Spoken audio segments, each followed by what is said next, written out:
তালের বড়া আমরা প্রায় প্রত্যেকেই খেয়েছি, কিন্তু আজকে নিয়ে এসেছি কাঁঠালের বড়া। না, এই রেসিপিটা এখনকার নয়, তবে কাঁঠালের সিজনের সময় এই রেসিপিটা বানিয়েছিলাম আর ভিডিওটা করে রেখেছিলাম, কিন্তু আপনাদের সঙ্গে কিন্তু শেয়ার করা হয়নি।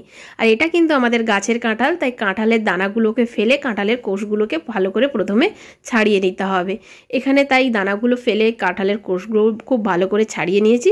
এবার এই কোষগুলোকে একটা মিক্সার গ্রাইন্ডারের মধ্যে দিয়ে ভালো করে পেস্ট করে নেব। এই রেসিপিটাতে কিন্তু কোনো রকমের জল ইউজ করা হবে না। তারপর এখানে দিয়ে দিলাম 1 কাপ ময়দা, হাফ কাপ সুজি আর দিয়ে দেব হাফ কাপ চালের গুঁড়ো। এখানে কোনো রকম জল ইউজ করব না। মাখানোর পর যদি মনে হয় পাতলা লাগছে, তখন কিন্তু পরিমাণ মতো ময়দা বা চালের গুঁড়ো দেওয়া যেতে পারে। আর এখানে দিয়ে দিলাম পরিমাণ মতো চিনি আর দিয়ে দিলাম অল্প একটু লবণ। ব্যাস, সব কিছুকে এবারে সুন্দর করে আলতো হাতে ভালো করে মেখে নিতে হবে। মিক্সচারটা কিন্তু একদম ঠিকঠাক করে করতে হবে আর ভালো করে ফেটিয়ে নিতে হবে। তো ব্যাটারটা মনে হচ্ছিল একটু পাতলা হয়ে গেছে, তাই জন্য এখানে আরও হাফ কাপ মতো চালের গুঁড়ো দিলাম। আর যেহেতু চালের গুঁড়ো অ্যাড করলাম, সেই জন্য আরও 1 চামচ মতো চিনি দিয়ে দিলাম।